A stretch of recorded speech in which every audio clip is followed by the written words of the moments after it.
Welcome to Create, Build, Manage, the Entrepreneur's Toolbox. Welcome to Create, Build, Manage on BizTV. I'm Kelli Phillips.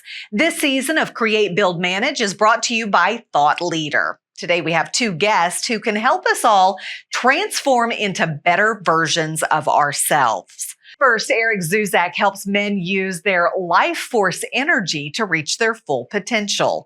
Then Dr. Katrina Burris helps us learn how to transform brilliant jerks into inspiring leaders. Stay with us. We'll be right back with more Create, Build, Manage from Thought Leader.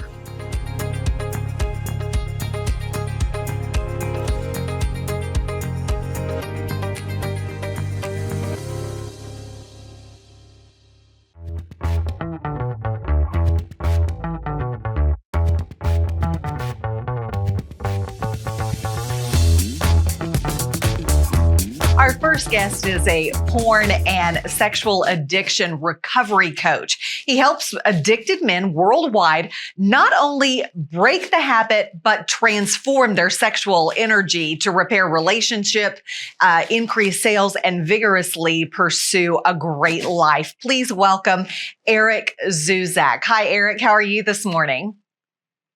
Great, Kelli. I'm glad to be here, and I'm feeling powerful this morning. Speaking of powerful, you now go by Powerful Eric. How did that all come to be? I was addicted to pornography, and I had wanted help. So the professionals told me I needed to go to a therapist. I needed to take medication, and I had to go to 12-step meetings.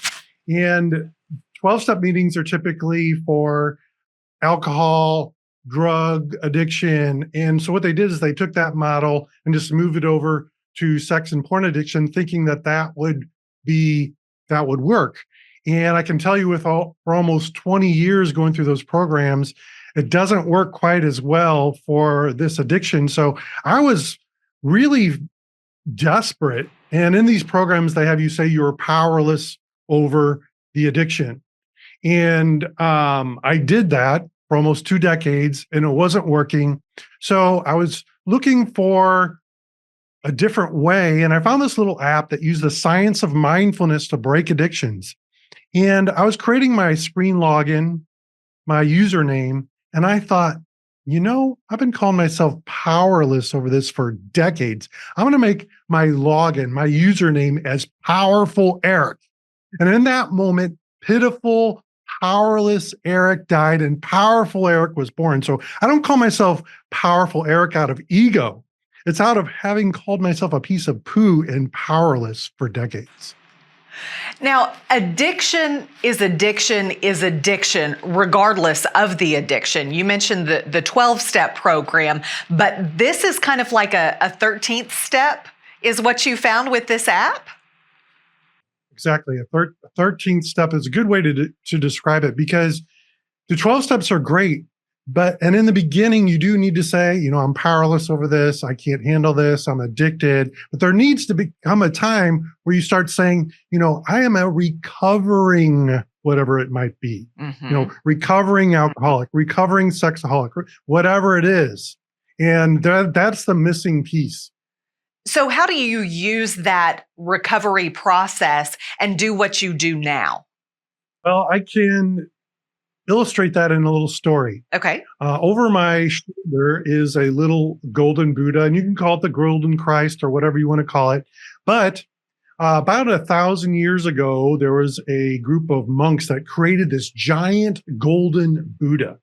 And they learned an invading army was coming, and they knew that the army would melt down the Buddha for the gold, so they disguised it.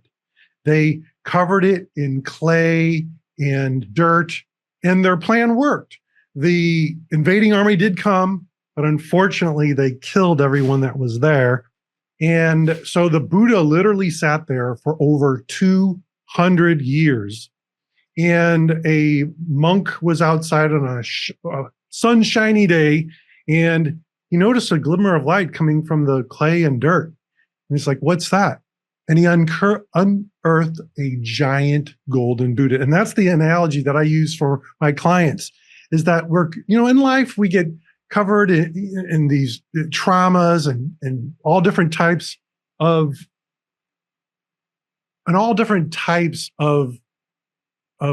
things like trauma. And so my first part is to unearth them from all that muck. And then once we do that, we go and start to polish the gold. We start to polish the gold, and that is a missing piece.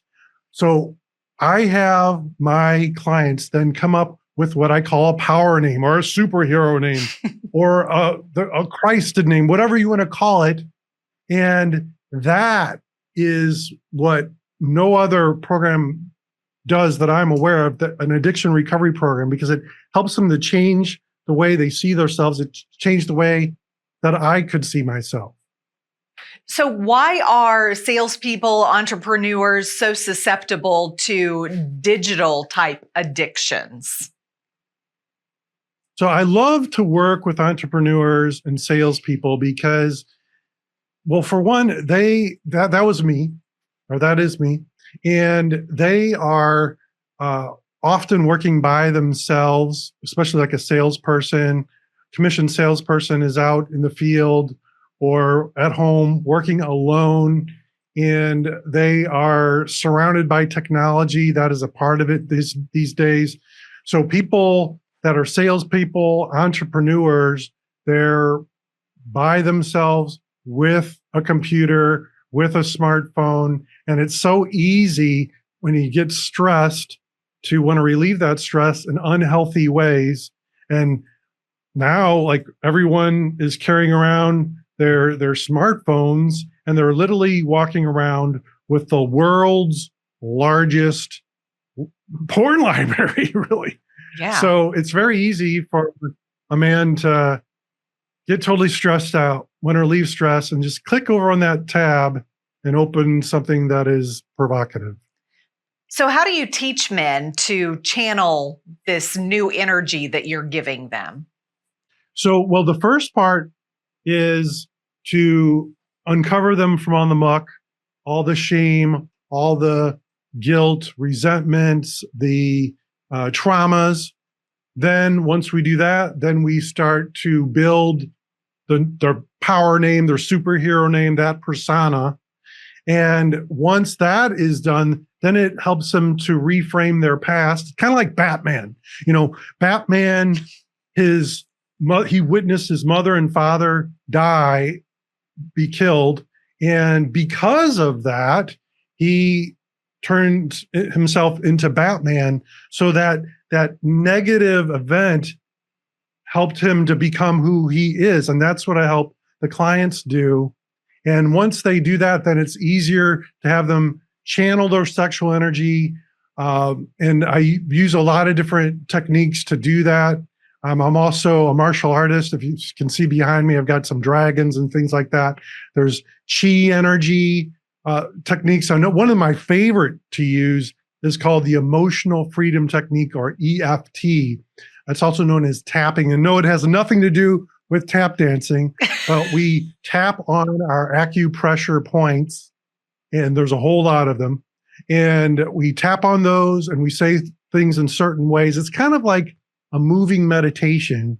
And that's one of the ways that I use to help them to channel their sexual energy. Does it all go back to that app that you found after you went through the 12-step program? Not really. That program was about mindfulness, and that app really helped me to start exploring mindfulness. Mindfulness is a large umbrella term. Most people think of meditation when they think of mindfulness, but it's really a lot more than that. I mean, you could go on a mindful walk without your cell phone. You could do martial arts.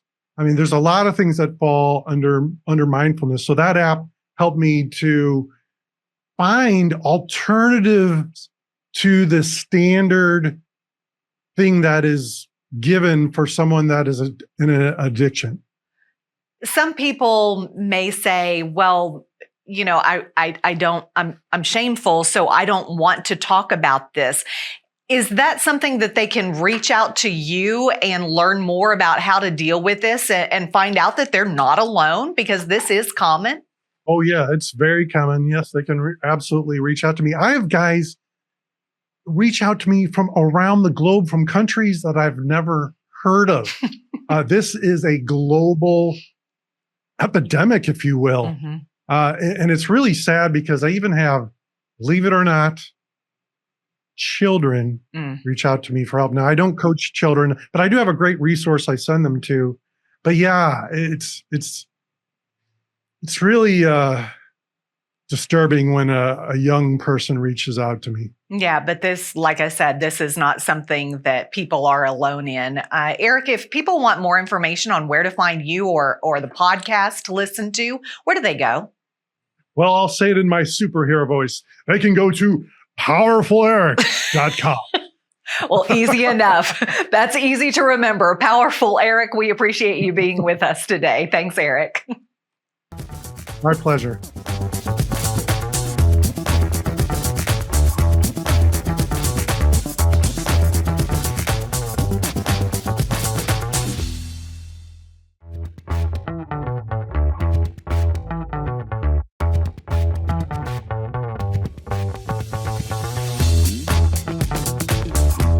Whether you are a manager or an employee with a difficult boss, our next guest is known for transforming difficult leaders into visionaries. Please welcome Dr. Katrina Burris. And Dr. Burris, I have to ask, where did you come up with this brilliant jerk? Brilliant jerks, because I have a lot of clients that work very brilliant, very expert at what they do. But unfortunately, they were interpersonally blind and had difficulty engaging people or having them participate in a more active way. So that's what it is. It's the dichotomy of being such a good expert that they were promoted into top management position without the knowledge really of how to manage interpersonally and communicate. So that's why I chose that word. I love it. Even though I could have said another one, but I think you get the message quickly. Absolutely. Another word that we probably can't say on this particular network.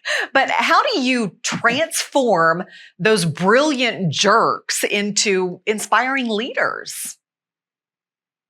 Well, first of all, a lot of them think if someone's going to make them more interpersonally savvy they will think that they're losing their strength, because some of their ways is get directly to the point, take the shortcuts, say what you have to say without realizing that it can affect people very negatively. So first of all, they're not usually wanting to do anything about it. So what I do is do research data of their stakeholders and bring it back to them with what their strengths are, because that's what will make them succeed, be more efficient and effective, but also what is getting in their way to getting to the next level. So I let them decide what they want to do about it. But when I give them very concrete data, it's a bit of a shock. And usually they say, okay, can I really change those things? That's the first question many of my clients ask. And then we work on it. So that's the first step, just to convince them with data. And then it's also a lot of self-awareness. Also, usually they're triggered. If something affects their prestige or their recognition, they will react or get into the way of the results they want, or it's not quick enough. They get very upset. Sometimes they don't even realize that they have a gift. They are brilliant, and that they don't realize that other people are not brilliant like them.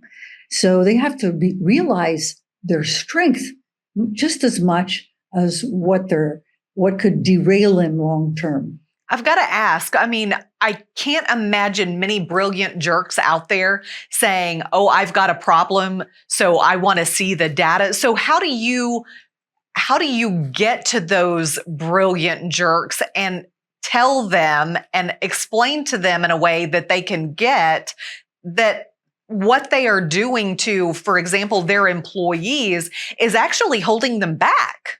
Well, first of all, it's usually the company that hires me. Okay. So they have seen the effect that this person has on their employees or their stakeholders.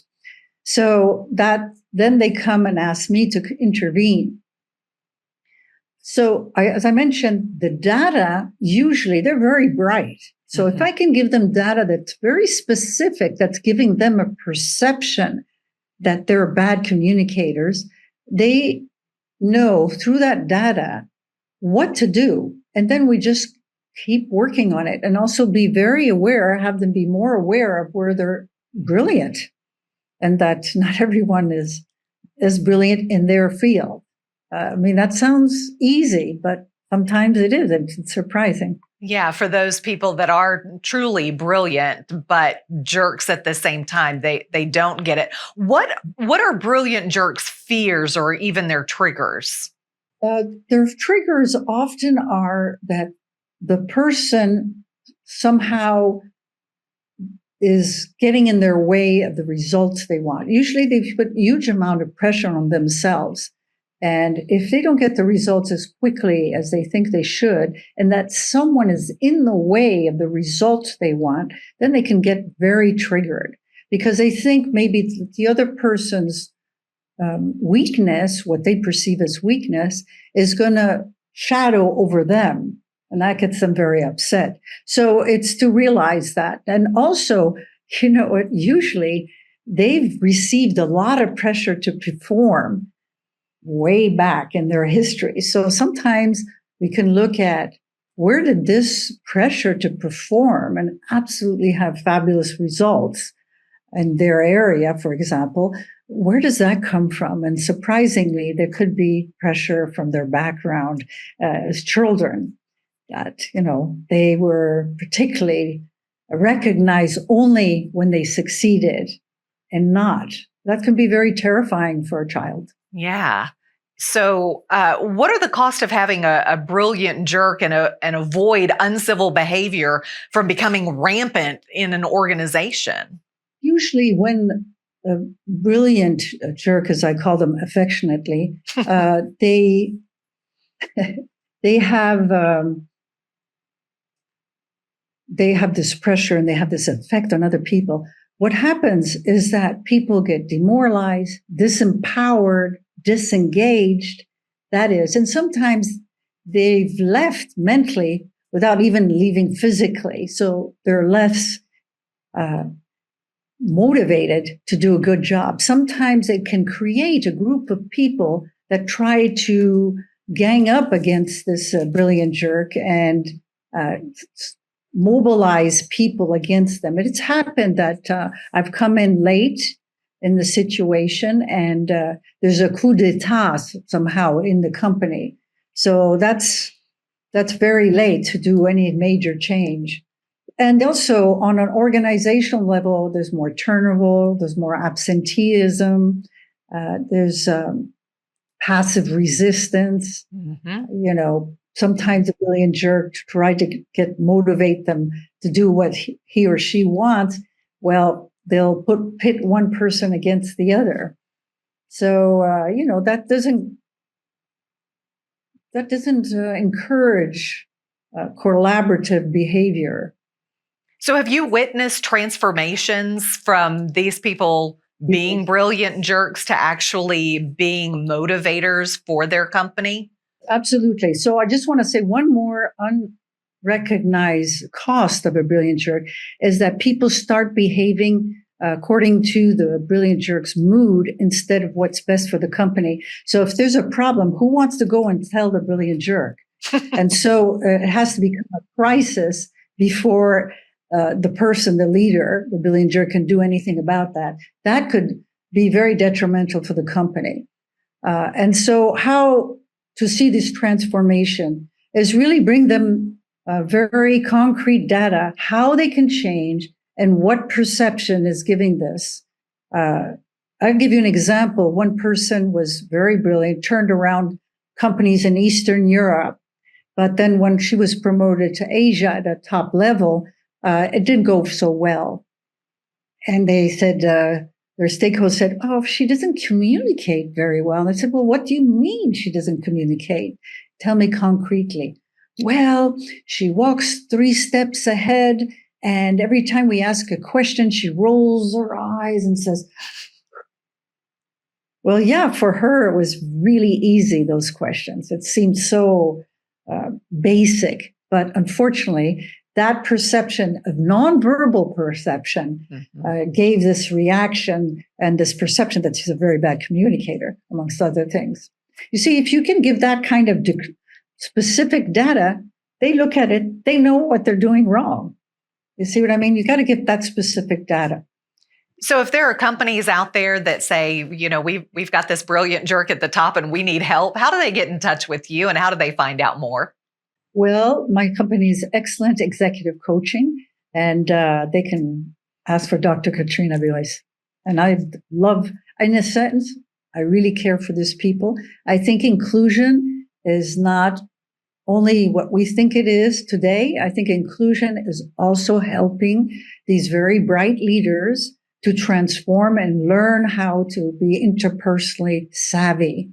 So I think the inclusion is them, instead of firing them or putting them in a place where they have no direct reports. That's very expensive for the company. So inclusion is also helping them transform. Thank you, Dr. Burris. We really appreciate your time today.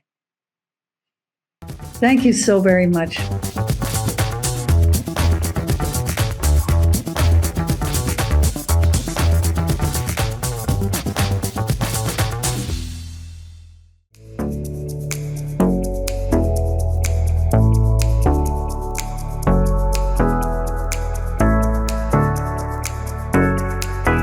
Thanks for joining me today for BizTV's Create, Build, Manage from Thought Leader. Do you have a message that you want to get out into the world? Thought Leader has helped many aspiring motivational speakers land TEDx talks, from their virtual talk practice club to speaker certifications and TEDx-style coaching. Thought Leader will help get your message out into the world where it belongs. For more information, visit thought-leader.com. Stay tuned to BizTV for more stories that educate, enlighten, and empower.